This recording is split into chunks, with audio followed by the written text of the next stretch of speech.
In a world obsessed with being someone, the deepest freedom may be to stop insisting on a fixed self. You are born into a body, yes. You inherit a temperament, yes. You pick up habits, reactions, fears, and names. But none of these things fully explain you. They are not the whole story. They are the visible surface of a deeper current. Most people spend their lives protecting an identity they never actually examined. They defend a personality as if it were a sacred object, when in truth it is often just a bundle of conditioned responses stitched together by memory, pressure, and repetition. They say, "This is who I am," when what they really mean is, "This is what I have repeated long enough to recognize." But recognition is not the same thing as essence. A role can become familiar without becoming true. A mask can become comfortable without becoming real. And once you understand that, life changes shape. You stop treating every passing mood like a verdict. You stop treating every opinion like a mirror. You stop treating every failure like an identity. The body is a vehicle. The personality is a pattern. The biography is a trail. But you are not trapped inside any one of them. You are the awareness moving through them, learning through them, and sometimes suffering because you have mistaken the costume for the wearer. The first freedom is not becoming better at performing yourself. It is becoming less afraid to see that the self you protect so fiercely is smaller than the truth. Now imagine what happens when you look at another person the same way. Most of the time, we only see surfaces. We see age, style, posture, speech, beauty, awkwardness, confidence, tension. We see the image first because the image is easy. Then, if we go a little deeper, we see the mood. We say calm, anxious, hungry, guarded, needy, bright, restless. Go deeper still, and you see the story they are living inside, the way they were raised, the wounds they keep rehearsing, the hopes they never say out loud. But even that is not the deepest layer. There is something else behind the expression, behind the history, behind the posture of the day. There is a presence looking back, not a role, not a biography,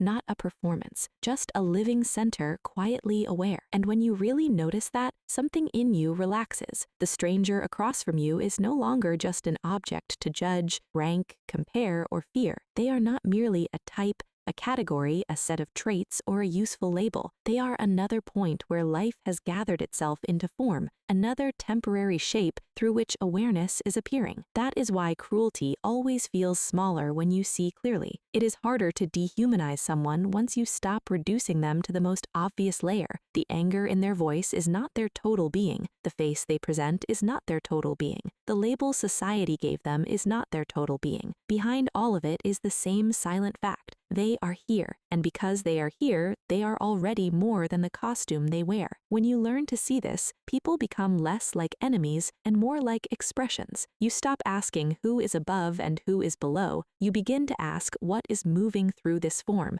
and what is trying to be known through this life. That shift changes everything, and then the question of time begins to loosen, because the more deeply you look, the more obvious it becomes that not everything in you is moving at the same speed. The body ages, the personality changes, desire rises and falls, memory rearranges itself, but the one who notices all of this is not aging in quite the same way. That part is harder to pin down. It does not arrive with a birth certificate. It does not disappear just because a chapter ends. It is the witness beneath the storyline, the stillness beneath the movement, the silent fact beneath the biography. And when people speak about karma or reincarnation, whether literally or symbolically, they are pointing toward that continuity, that life is not just one sealed event with one narrow meaning. There is unfinished material. There are tendencies that repeat. There are lessons that return in new clothing. There are doors that keep appearing until we finally walk through them consciously. You do not have to force a belief system onto that idea to feel its truth. You can simply notice that certain patterns outlive their moment. Fear repeats, love repeats, avoidance repeats, courage repeats. The same lesson shows up in different rooms with different faces wearing different clothes, until something in you finally awakens enough to meet differently. That is what life seems to be doing most of the time. It is not punishing you, it is not flattering you, it is teaching you. And if that sounds strange, it is only because we were trained to think of existence as a performance instead of a curriculum. But when you stop clinging so hard to the idea that you are a fixed thing trapped in a fixed story, time itself becomes less threatening. Death becomes less like annihilation and more like transition. Change becomes less like betrayal and more like instruction. The pressure to control every outcome begins to soften. You realize that the purpose of form is not permanence, it is learning. The purpose of personality is not to imprison you, it is to give the formless something to work through. The purpose of experience is not to decorate the ego, it is to wake up whatever in you can recognize itself beyond the costume.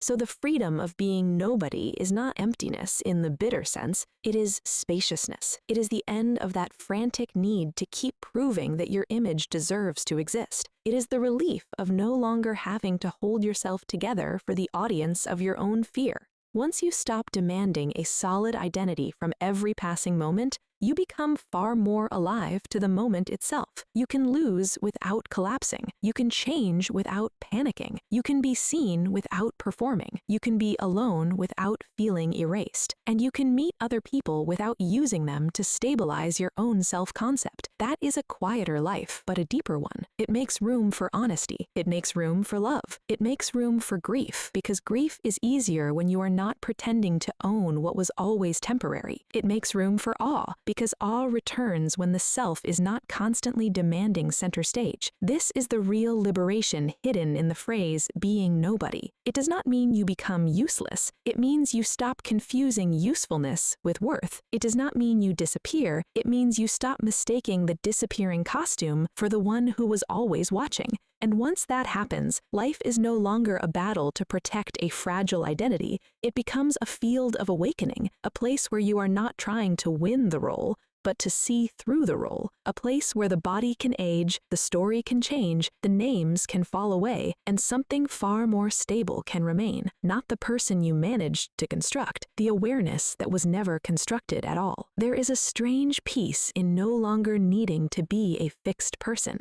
When the ego loosens its grip, life stops feeling like a test you must constantly pass. You begin to notice how much energy was being spent maintaining an image, defending an opinion, and protecting a story that was never as solid as it seemed. The mind, when it is not busy performing, becomes quieter, and in that quiet, a different kind of intelligence starts to appear. You listen better, you react less, you see more clearly where fear was pretending to be identity. You stop taking every moment personally, you stop turning every change into a threat, and you begin to understand that nothing real is lost when a mask falls away. What is lost was only the pressure to keep pretending. This is why being nobody can feel so free. It removes the burden of having to prove that you are enough, because the proof was never meant to come from performance, it was meant to come from presence. A person who is nobody in the shallow sense is empty, but a person who is nobody in the deeper sense is wide open, not hollow, open, no longer trapped inside a story that has to be defended at all costs, no longer chained to the fear of being misread, no longer trying to win the right to exist, just here, just aware, just alive. And in that state, life becomes less about protecting a name and more about directly meeting reality as it is.